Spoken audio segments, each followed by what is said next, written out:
I'm just coming from the shop, had a quick run, getting some expanding foam. This is not a great one. These are just the cans that you can't regulate. You have to empty them out in one go. But they don't sell the one that you use with a pistol. The pistols are ideal. Huh? You can moderate how much you want to have and how fast. And when you close the pistol up, it'll sort of stay. You can keep it for a couple of days or so.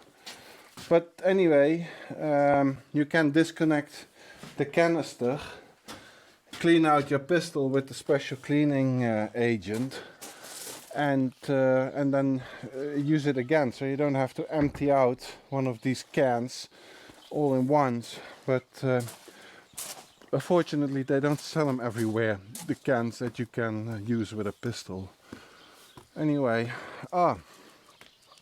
hello guys. Hello.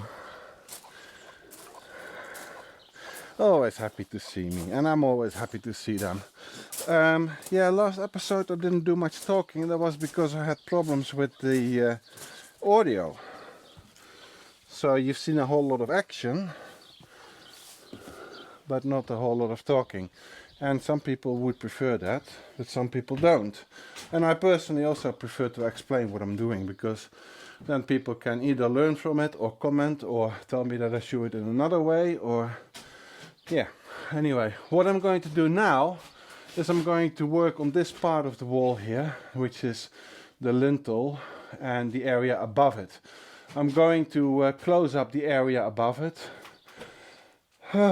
I'm going to use this foam. I'm going to fill up, well, it's basically, yeah, what is it? It's basically the ceiling coming down, and then that corner between ceiling and wall, yeah, that area really. And that was lime and natural stone until I started opening this wall up. I'm going to fill it up with foam and I'm going to render over it. There's no structural part to it. You've seen the last video. I've solved the structural issues with the construction of wooden blocks that hold everything where it needs to be. Yeah, so I'm going to foam it closed and then render on top of it. And then I'm going to close up the lintel itself. And then I am going to prime the longitudinal sides of the attic for rendering, and hopefully render that. And then, oh, I gotta install Electra. Bugger. Right. Yeah, I gotta do that first. I gotta keep it very simple, just one conduit up. I just gotta grind out a slot here in the wall. Here or there? Either or. I'll see. Yeah. And then we're gonna render the sides, and then we're gonna freaking remove the floor finally, and then I'm going to have some moments of like, wow, what a job. That's the plan.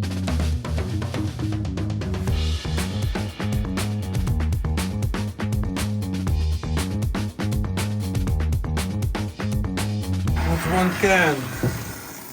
Yeah.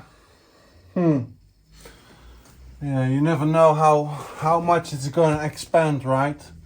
Better to take it easy, do it step by step. A little bit, one can in, then wait until this is cured, and another can. Wait until that's cured.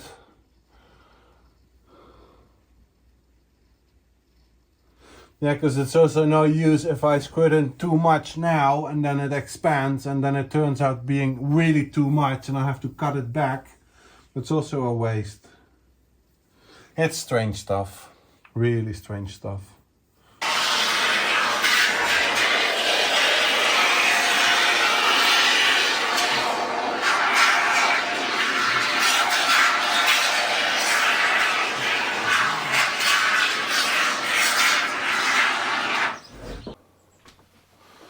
Oh, that was a bit of a downer. I squirted 3 cans in there, and I had hoped to fill up the whole cavity with foam. But yeah, maybe the temperature has something to do with it. It's really not warm. It's like 6 degrees or so. Probably a little warmer, so that the foam does not expand too much.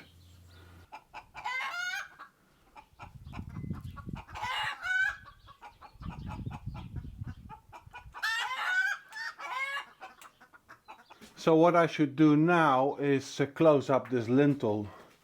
You see this opening here? Yeah, I'm gonna put a plank in between and in between, and then on top of the plank eventually a nice fascia board, preferably an old plank, to make it look like it's one big solid lintel. For the ones who don't remember or who haven't seen how I built the lintel, this episode, don't know it straight from my top of my head, but let me sketch it up so that you understand actually what I'm doing here. So I'm just drawing a cross section. These are the beams that the floor is resting on, the attic floor, and then they sit in a lintel which basically looks like this. A plank here, a plank here, a plank here, a plank here, and a plank here. Then a big fat plank here, and there's actually also wooden blocks in this cavity here. That's the outside, this is the inside. And these beams are resting in here. Mostly all the way to the end, but some are a little bit shorter. But that's basically where the floor beams are resting in. Now these planks here, that's all screwed together, it's all glued together. That's just a super strong connection everywhere. Yeah, I mean that's just way over designed, over engineered, overbuilt. But better overbuilt than underbuilt, really. So now what we're looking at is this plank and these beams sticking in. So basically what you're seeing now is a floor beam going into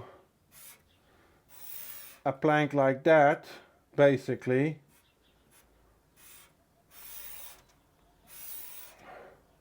And a plank underneath. That's basically what you're seeing, and then there's another floor beam. So on this side it's all closed up, but this side between the floor beams it's open. I was thinking maybe you could use that space, utilize that space for something interesting, but it's just looking ugly. I'm just gonna close it up. So I close the whole, well, the parts in between the floor beams off, and then later I'll put a nice wooden, old looking, dark stained plank in front of it, and then the whole contraption that I've built looks like one big solid oak beam, but it's not. And why is it not a solid oak beam? Well, because solid oak beams, and I have them, they're just too bloody heavy to carry up. I have no means by myself to carry a bloody heavy solid oak beam up, and then also to lift it and put it in place.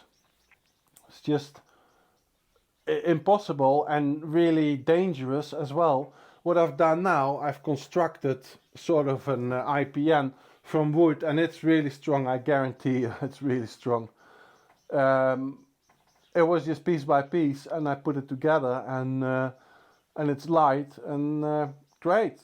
And in the end it's probably even cheaper, because oak is really expensive at the moment. I have beams. I bought an oak beam to act as a lintel, but I decided it was just so impractical. This is way more interesting. I find it also way more interesting because it is engineered, you know, and it's modern, but it looks old. It's, again, you know, the look and the atmosphere that we want to create, but to modern standards in a way. So okay, now we are going to cut some wood, fill up that lintel, close it all off.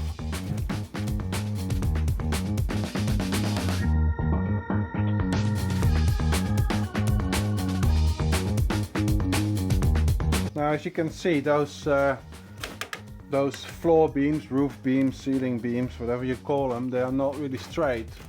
So, and I want my beam sitting in here, I want that to be, well, sort of straight-ish. So I've got to cut one side, not at a 90-degree angle, but at this degree angle.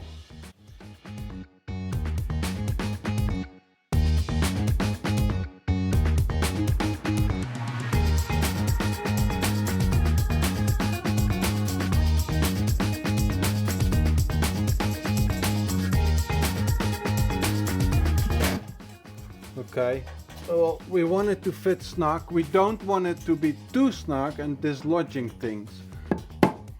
But this is all right, I guess.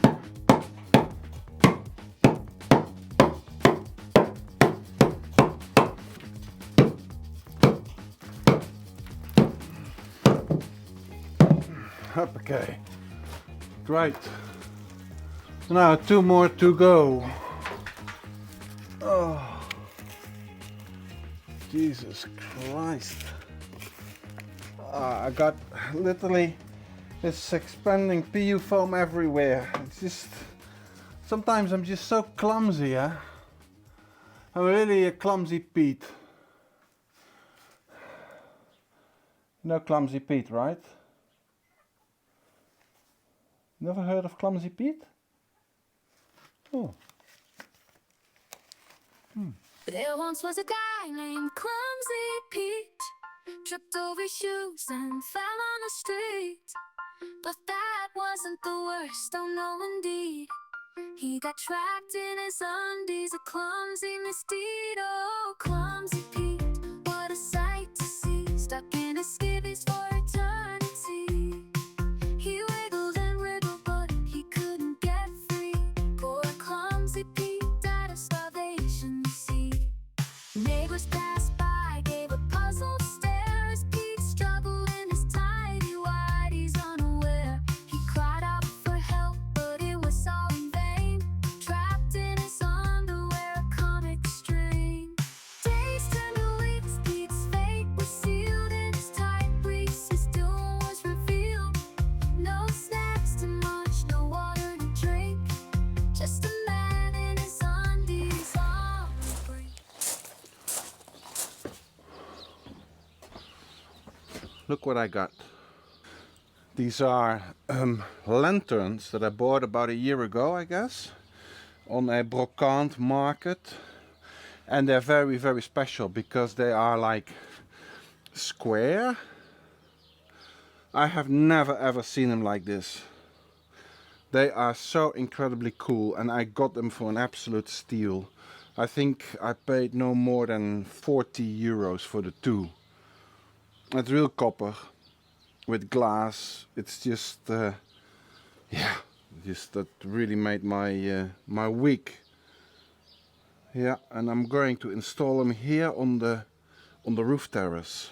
And I have to figure out where I'm going to install them right now, because the electricity from this side and this side will come together at a point inside where the light switch will be, and there will also be the light switch for the electricity that goes up in the attic.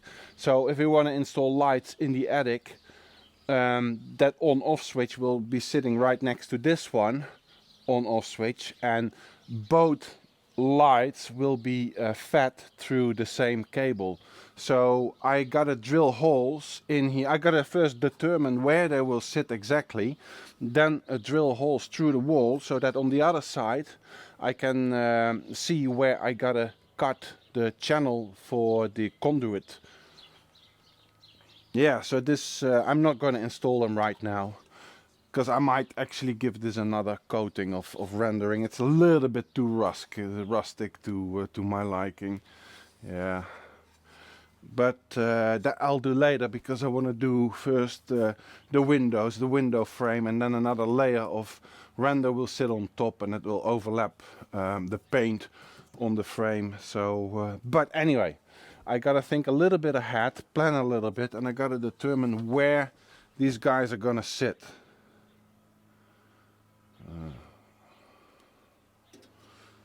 Lower or higher is the question. Probably around here, I guess.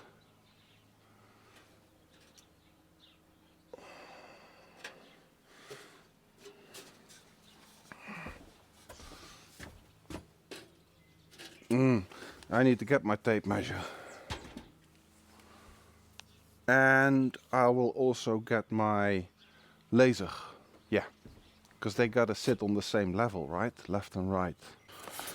I received a new laser level from Les Goo. They sent me this for free and asked me if I could use it and review it. I said, of course, be happy to. Manual. What do we have? We've got the actual laser level.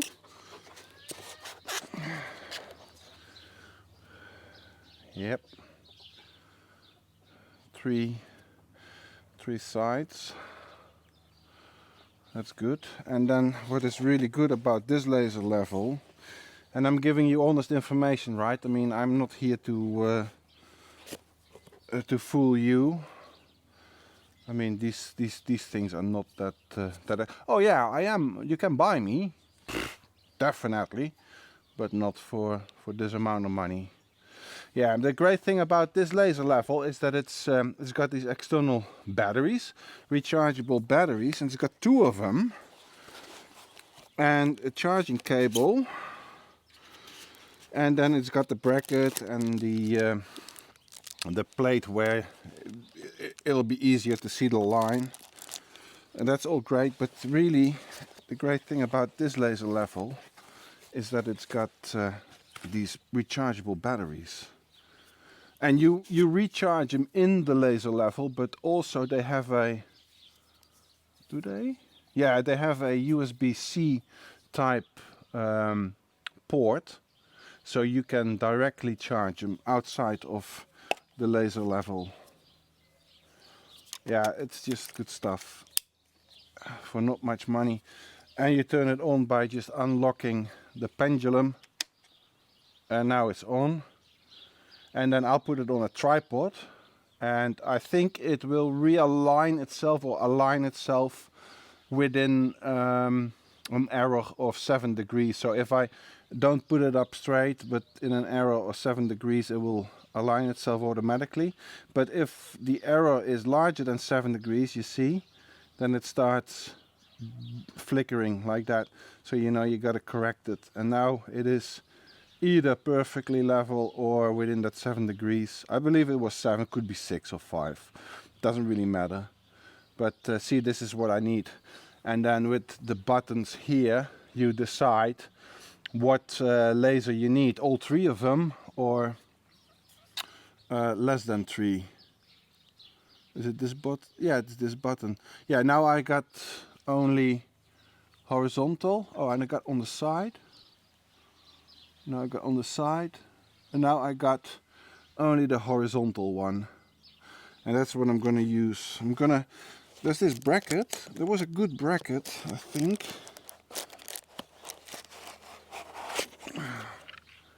Yeah, sort of a, oh, it's a magnetic bracket, I believe, and it's got a bit of a fine-tuned setting on it. That's great, but I'm gonna put it now on my tripod. So I gotta adjust the laser level so that it's at least not blinking anymore. And it's not blinking anymore now, so I know that it will give me that perfect horizontal line. Now this line is sitting, you can't see it on the camera, it's sitting here and here of course. And this is the perfect horizontal line.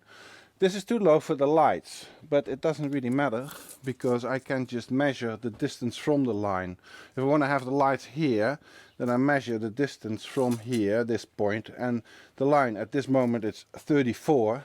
So I gotta be here at 34 as well, and then I know that my light's gotta go there in order to be on the same horizontal plane. Yeah, so let's just determine where, at which level I want to have them. See, and often I don't use a laser, but in certain situations a laser makes just all the difference, because I could not do this work holding a bubble level gauge, right? So I think the lights should be sitting about this height. So I will now determine, I will just make a mark at which height the top of this sits, and then I determine how high that is above the laser line level. Yeah, and it's always hard to see these lines in the daylight on a light colored wall. For that you actually have that green thing, 35.5. So I gotta be here at 35.5 too. Now if you want to do it very exact to the millimeter, you could set up the vertical laser line and make sure that this distance is perfectly vertical, right?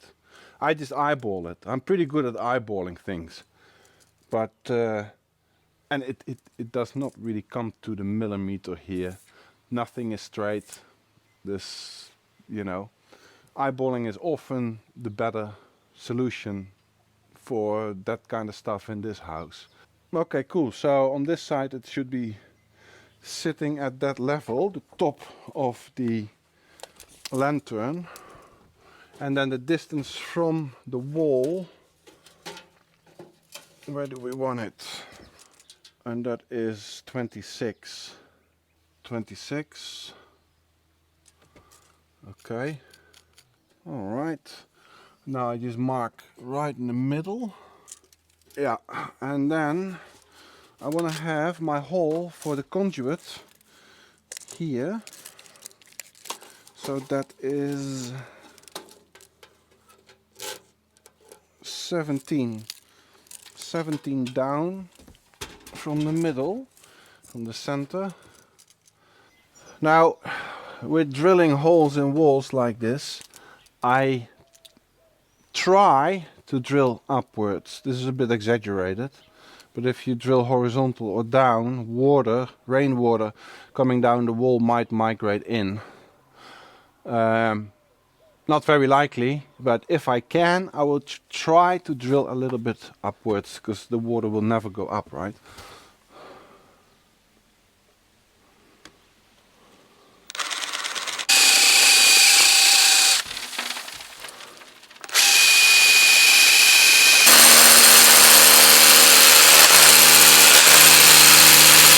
And that hole is not big enough for a conduit, but it's a first one.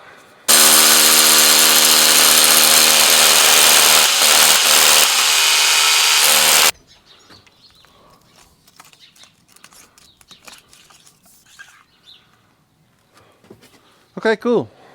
And then we can start working on the conduit channels on the inside. Now I have squirted in a lot more foam last night, just to fill up most of that cavity there under the ceiling above the lintel. I think I got enough foam in there. Yeah. What I'm going to do now is I'm going to make a plank, a narrow plank that sits on top of these joists against the wall. Because if you see here, then you see that the render comes in from the wall. and it sort of rests on that plank that is still sitting there. I removed most of that plank, but there's still an edge, and I'm gonna keep that edge. I could remove it, but that would make me a whole lot more work than what's really needed. So I'm going to continue this edge, and I am going to continue the profile of that rendered wall sitting on that edge. So as I have removed the complete plank here sitting on the joists, I am going to have to create a little ledge again on which I can render here above the lintel. You see, as the whole plank is removed, you see that there's a gap between the render and the floor joists.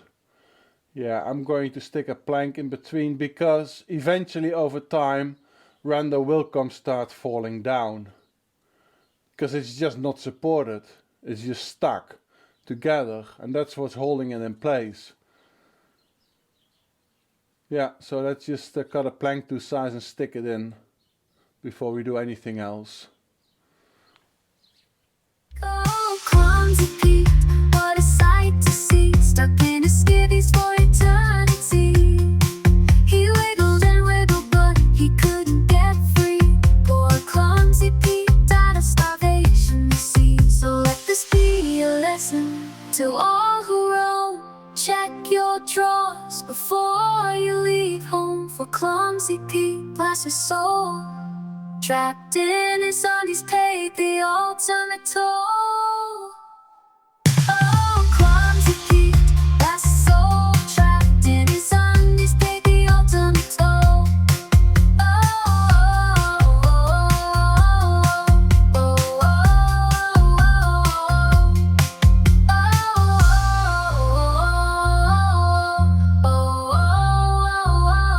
What I've installed is the wiring, one set of wiring for the roof, inside the roof. I may install lights there or whatever.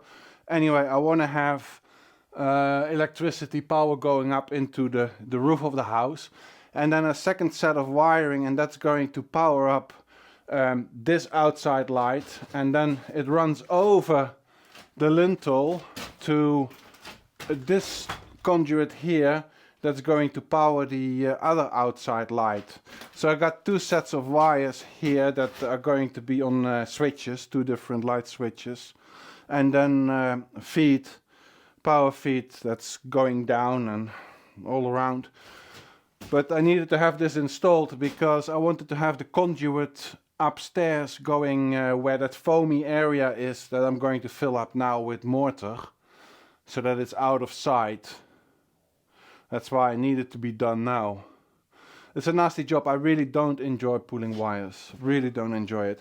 Oh yeah, and by the way, I don't know how it is in the States in all honesty, but here in France they have a blue neutral wire, a red live wire, and then the green and yellow earth. I'm only familiar with a brown live wire and a blue neutral wire, and then after the switch the brown becomes a black wire. The black wire indicates it's a switchable, it's behind the switch. But anyway, apparently they do it here with blue and red, and I couldn't even get black. I could get black, but I couldn't get brown in the shop. So we'll just go with do in Rome as the Romans do, right? Or something like that. So now I'm going to climb up. I've made a big batch of mortar, lime mortar. I'm going to smack that to the wall and try to close up that gap. So I put this plank down here because render is going to fall down, right? And also it gives me a little bit of a safe feeling. I'm just going to whack it in and let it sit overnight, and then tomorrow it's probably, hopefully, dry enough to render over the top of it. It's a very, very sticky mix, and that's good.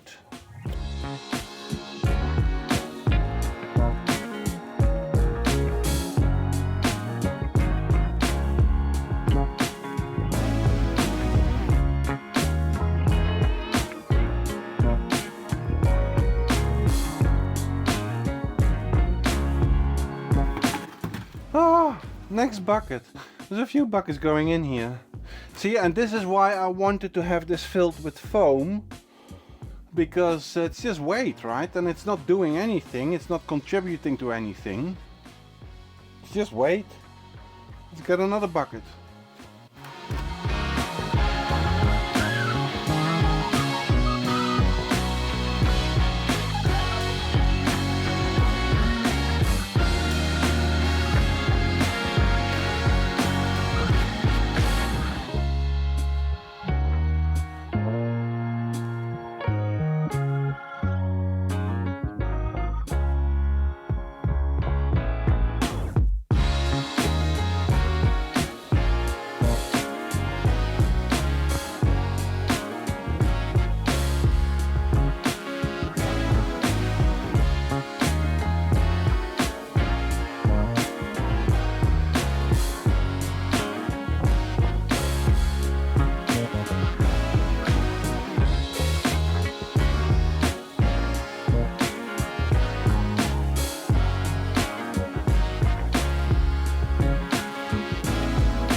Yeah, let that sit and cure overnight.